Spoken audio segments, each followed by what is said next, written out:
Modelingda, interyerda, hamma ham talab qilmaydigan, lekin, biz aynan o'zimiz shu narsa haqida ma'lumot beramiz. Bu albatta podsvetkalar. Podsvetka semestvasini yasaganmiz, lekin darslar davomida ularni joylashtirmadik. Shu sababdan ham man renderlarni ko'rsatib, qaysi joylarda podsvetka borligini ko'rsatmoqchiman. Kerakli joyda skrinshot qilib olib, agar istasanglar, shu narsaga vaqtingiz, sabringiz yetsa, podsvetkalarni ham joylashtirib chiqishingiz mumkin. Podsvetkani, spetsifikatsiyasi xuddi boyagi dekorativniy latunniy profillardek yasaladi. Farqi, spetsifikatsiya yasalayotganda kategoriyasi осветительный приборы tanlanadi xolos, обобщенный modelning o'rniga. Umuman bu darsgacha yetib kelganlar spetsifikatsiyani uzunligi, soni, kvadrati bo'yicha yasash ko'nikmasiga ega bo'lgan bo'lishi kerak va mustaqil ravishda bemalol aynan shu interyer asosida spetsifikatsiyalarni istagancha chiqarib berishi mumkin bo'ladi. Shu sababdan endi interyerni bir sidra ko'rib chiqamiz va yana bitta imkoniyat o'sha chizma holatida bo'lgan narsalarni endi fotorealistik renderlarda aslida qanaqa ko'ringani bilan bir keyin chizmalarni solishtirib ko'rasizlar. Demak, podsvetka guruhi bizada gostiniyda mana shkaf yon tarafida bor. Oshxonamizda mebel tagida bor podsvetkamiz. Shtoralar ilingan joyda patologimizda bor. Bu yoqda shkaflarimiz ichida bor.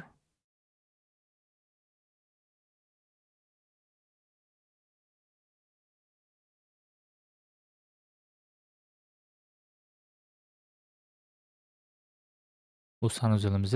Oynani eslayotgan bo'lsanglar kerak, podsvetkasini.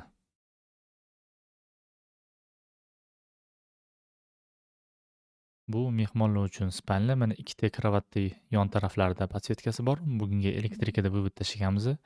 Patologda podsvetka chirog'imiz bor. Shkaflarda, ma'mur devorda oynaning ikkita chetida nakladnoy LED profil tashalgan. Shkaflarning ichida, oyna orqasida, dushovoyda, mana bu joydagi nishamizda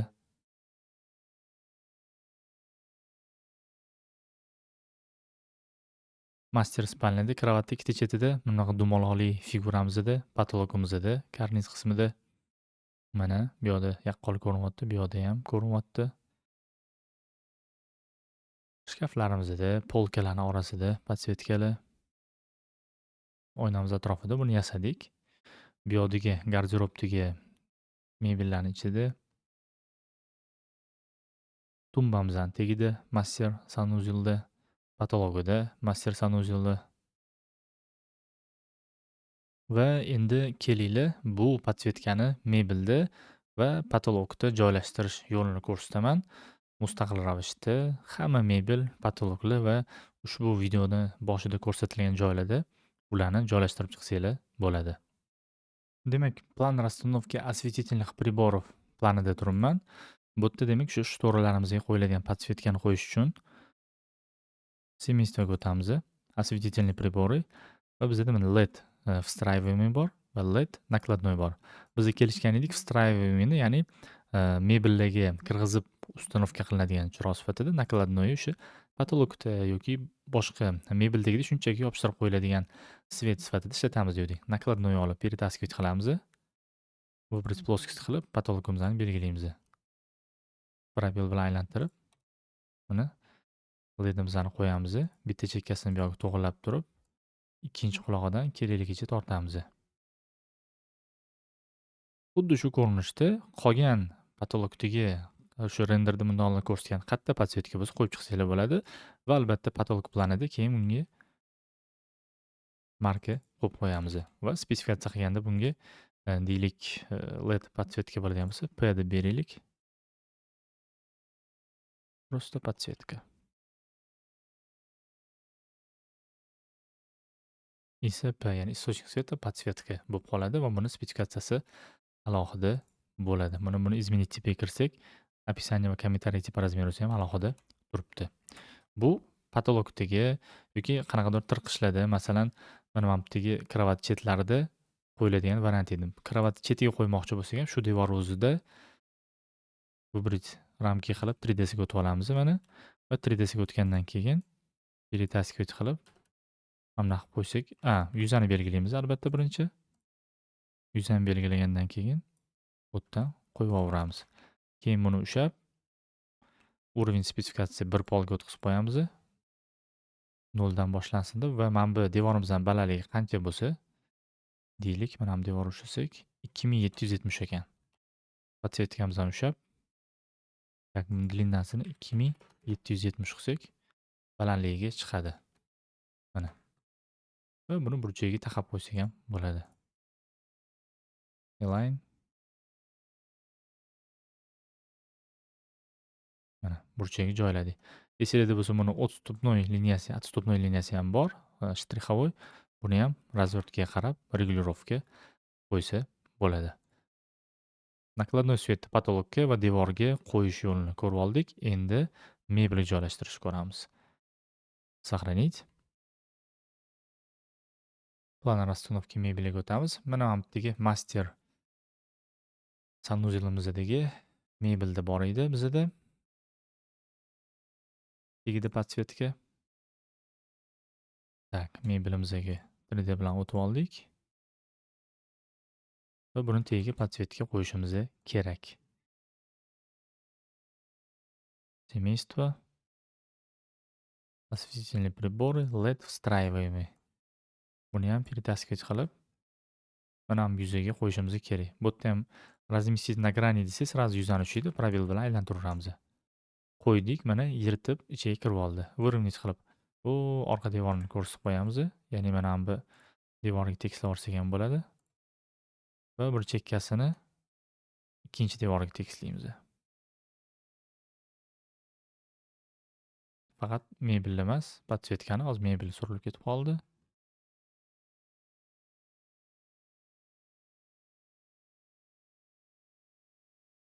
Izolировать qilib oldim. Va buni ushlab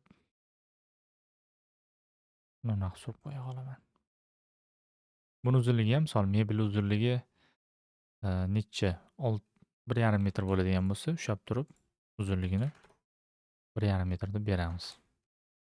Va mana bu biz ishlatadigan liniyani ham 30 topini o'zimiz xohlagancha regulirovka qilsak bo'ladi. Misol 5 sm qilib qo'ysak, listida Master SU razvertkasiga kiradigan bo'lsak,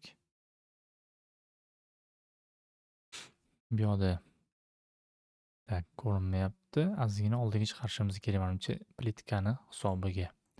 3D ga o'tib turib,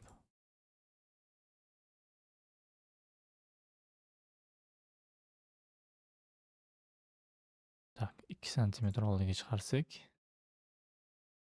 ko'rinishi kerak, lekin ko'rinmayapti. Видимостьni, liniyani видимостьni tekshirib olamiz. Tak, семействоda speridi zadini o'chirib qo'ygan ekan, yoqib. Загрузить qilamiz.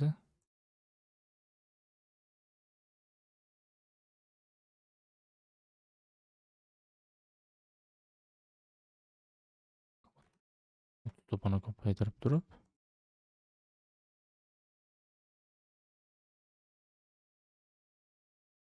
baribir ko'rinmayapti. 3D da menimcha bitta tekshirish kerak. 3D ga o'tib oстановить qilaylik. Ichkariga mebelim ichkariga kirib ketib qolibdi, surilib ketib qolibdi mebelim. Buni yuzaga chiqarish kerak albatta. Tak, devorlarni ushlab olib izolировать qilamiz. Oddiy misol, mana devorimiz surilib ketmadi, mebelimiz surilib ketib qolibdi. Bu yoqqa chiqarib olamiz. Tak, 3D ni ostonaga qilamiz. Yuzasi to'g'ri keldi, chirog'i chiqyapti, liniyasi bor va mana bu yerda podsvetkani chizig'i ham ko'rinib turibdi. 30 topini 5 qilsak ham bo'ladi. Va buni shtrixlari juda ham yirik, katta. Buni ham to'g'rilab qo'yamiz. Управление стиль объекта. Bu yerda осветительный приборni topamiz. Va красная штриховаяni, shtrixini oddiy shtrixga o'zgartiramiz. Shtrix применить. Okey. Va kaltaroq bo'ldi. Mana 5 edi bizda. Shunaqa qilib, mebelda shu har bitta polkani tagiga podsvetkani qo'yib, razmerlarni regulirovka qilib qo'yib chiqish kerak bo'ladi. Bu juda ham uzoq va biroz zerikarli protsess. Nima bo'lganda ham istekka yarasha bularni to'g'rilab chiqsanglar yoki qo'yib chiqsanglar bo'ladi. Deylik, buni 2 sm qilsak ham ko'rinaveradi va bunga ham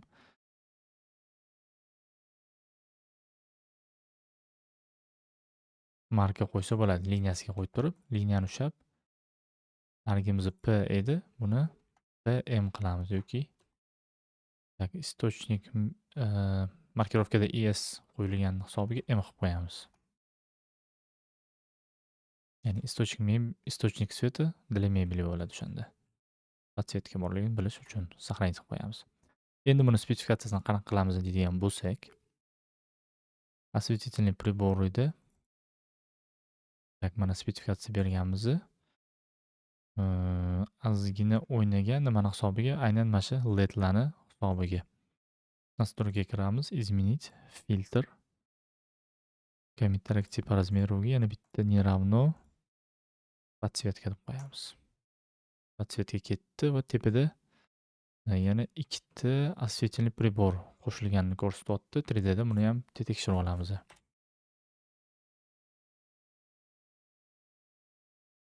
Bu bizda esimga tushdi. Подсветkalarimizni oynaga qo'yganlarimizni kelavini ham ushlab turib, комментарий по размеру da подсветkaga o'tkazib yuboramiz. Gruppasini 1 va 2. Bu yoqda hamma narsa joy-joyiga tushib oldi. Uni yopamiz. Ведомостьda spesifikatsiya осветительных приборовdan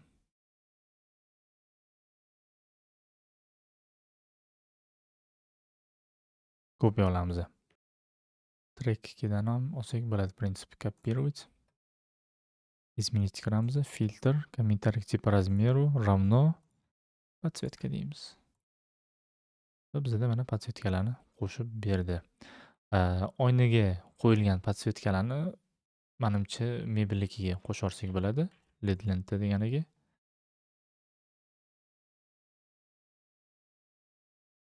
Описаниесini kopiya qilib qo'yapman va markasini ham M qilib qo'yaman katta harf bilan. Изображение bizga shart emas. Lekin uzunligi kerak.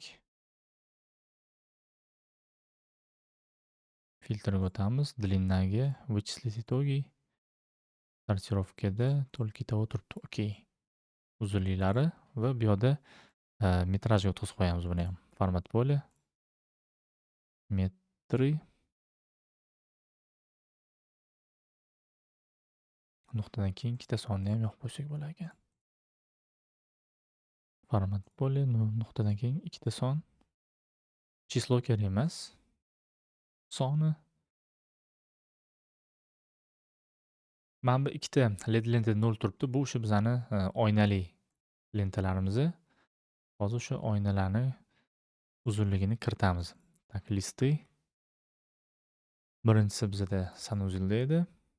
Mana bu подсветкamiz 250 radiusli. Bunga вручную yozsak ham bo'ladi. Семействоga kirib, типа размеры добавить qilamiz. Общий параметр, длина. Xo'sh, demak bu bizda bo'ladi barobar 2 ko'paytiruv 3.14 2πr bo'lishi kerak va ko'paytiruv 250. 1570 bo'lar ekan. Применить. Okey. Mana spesifikatsiyada uzunligi chiqdi va ikkinchisi bizda master spalnya deydi. Mana bu chiroqchamiz. Tak, 1.70 ga 65 ekan. Aktivatsiya qildim semestvani. Bu yerga ham длиннani parametrini qo'shib yuboramiz edi. Barobar 65 ga 1700 faqat.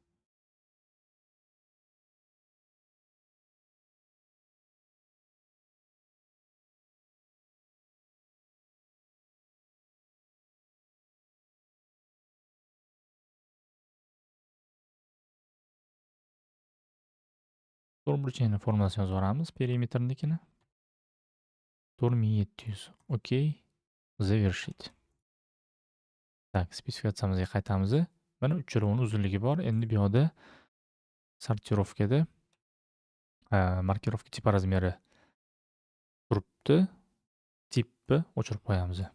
O'shanda bizda P va M bo'ladi. Umumiy uzunligi hozircha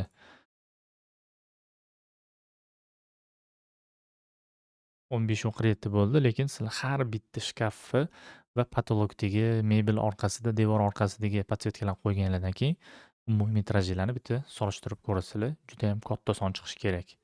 Spetsifikatsiya nomini spetsifikatsiya podsvetka deb qo'yamiz yoki LED lent.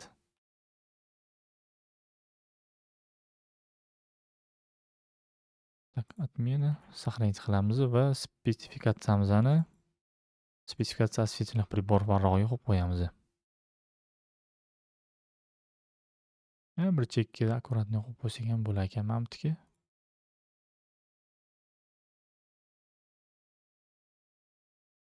Длина metrajda.